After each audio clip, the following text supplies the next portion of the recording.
I'm Mr. Raffy. This is my journal video. Last quarter, I pointed out that one of the issues I had with reading was that I was tending to read with preconceived notions, which Nabokov addressed in his essay, saying that that was not a trait of a good reader. And I really think that was mainly because the books we were reading, like Heart of Darkness, I had previous experience with, and there was a basis with me for me to build my ideas off of, and they probably were distorted from what I would have just gotten from reading the book for the first time and not having any introduction. And so the first book that we read this quarter, Hamlet, was I figured at the beginning was going to be a challenge uh, to me. And in my first journal for this semester, uh, I directly addressed this, saying I feel that it will be hard to read the play without preconceived notions or an emotional connection to the play. Seeing it as Hamlet, as because it is so well known, has been portrayed and a part of many, I guess you could say, spoofs in different media, uh, such as the Simpsons clip that we watched in class. So I kind of went into the story at least having some idea of what happened and at least how the ending was. So reading it, I really wasn't given the opportunity to read to find out what happens, but I used that concept to allow myself to read further into the story and see stuff that maybe they don't really address in the spoofs that I saw. Like one of the things that I noticed that I really hadn't noticed before, and it was because of my effort to look for things that weren't part of any preconceived notions that I held, and it was in the scene 2 of Act 1, and I said, seeing as the scene had was a lot of about how Claudius uh, really introduced the background for this the play, such as his recent marriage to Gertrude and how King Hamlet died. I noticed that when Claudius was talking about King Hamlet's death, he really he used language that uh, stated the facts, but a lot of it connotes like a gloating quality to it. So and it kind of seems that he has a idea of, I guess, winning against his brother. So that in itself shows that there could have been some other, there could be some history between the two brothers, that they maybe had always been like competing for each other. I guess since Hamlet was the king, he was probably the older one, and so he might have uh, that relationship was probably strained, and Claudius kind of, I guess you say, got the last laugh out of the one he did. And yeah, so and then for later on in this story or play. All right, next I want to go on away from Hamlet and talk about Beowulf. I really didn't know much about the book besides that it was written in Old English, so preconceived notions were not a huge factor in when I began to read this, except maybe, and I guess you could see it as a positive, that it really helped me focus on another trait of a good reader from Nabokov about rereading, because there was sections that I really had some difficulty in trying to understand with the language that was used, and so I would have to reread them to truly get what was being said by the author and by what Seamus Heaney was trying to get across. So so because Beowulf is traditionally seen as like a uh,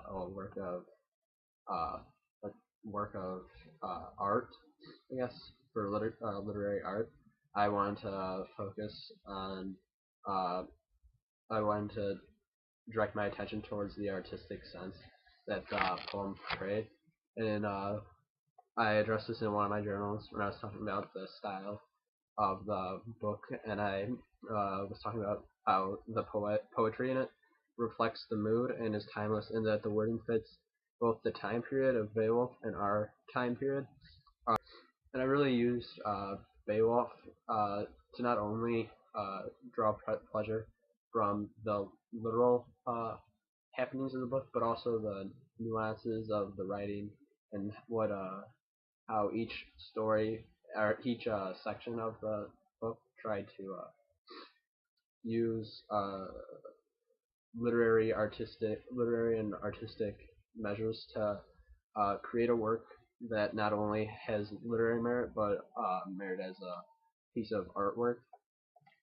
And to finish up, I would like to talk about my journals for Mrs. Dalloway.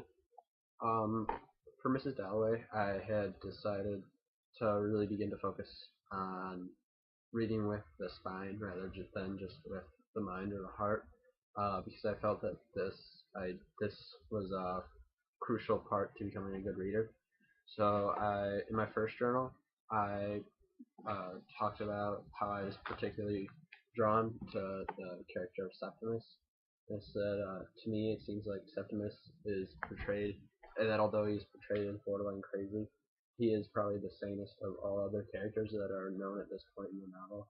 And Septimus is the only one who does not seem to be affected by the daily minutia, but rather he devotes his attention to the things that actually interest himself.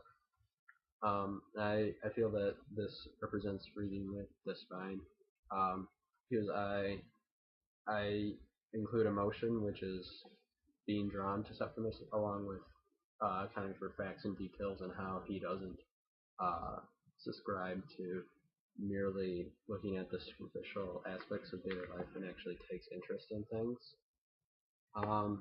And I really plan on focusing next quarter, along with next semester, on just reading with the spine, because I feel that that is probably, if not the most important, one of the top one of the top qualities of a good reader.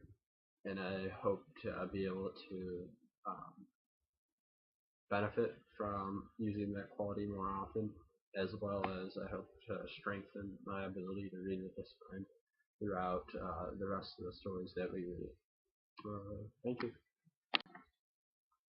As we moved on from Beowulf to Grendel, I just sort of decided to kind of focus less on trying to read without preconceived notions, as to focus more on some kind of more difficult tasks of being a good reader.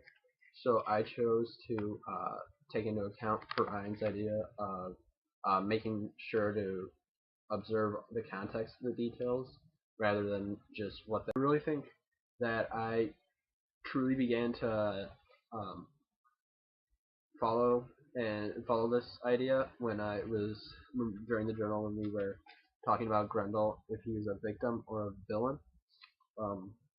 And I, in the beginning part of that journal, I wrote about how I was talking to just putting forth my ideas and citing specific examples, but then I kind of connected all the details of the story at that point, and from there drew my own conclusion. And so a passage from my journal says, Grendel is consistently portrayed as going through an internal struggle with his choice to kill the humans. Because of this dilemma, even when Grendel is killing, the humans, he is not consumed by villainous thoughts, but rather an inexplicable force that is driving him to commit such acts. And because of this, Grendel is a victim not of the humans' hate for him or his loneliness, but rather a victim of nature, as that is the driving force behind Grendel's urge to kill and destroy. And I don't think that this conclusion I would have been able to come through to if I hadn't combined the details from separate parts of the book. It really wasn't this idea isn't evident in the story, and it takes an effort on the reader rather than the author to connect these ideas. And I guess that also relates to Nabokov's idea of meeting the author, as he puts it, at the top of the mountain. Sure, Gardner was who Gardner wrote the story and was trying to he made the portrayal of Grendel and what his philosophical and moral dilemmas were, but it's the task of the reader to really get to understand what Grendel is going through. Gardner's job pretty much is to put forth facts, and you kind of have to, I guess, um, an analogy would be like being a detective, and you have to look at the facts or details of the book and come up with conclusions that necessarily may not necessarily be correct, but you feel that are the most economical and concise, and what you would what seems to be the most what seems to fit what's being said in the story.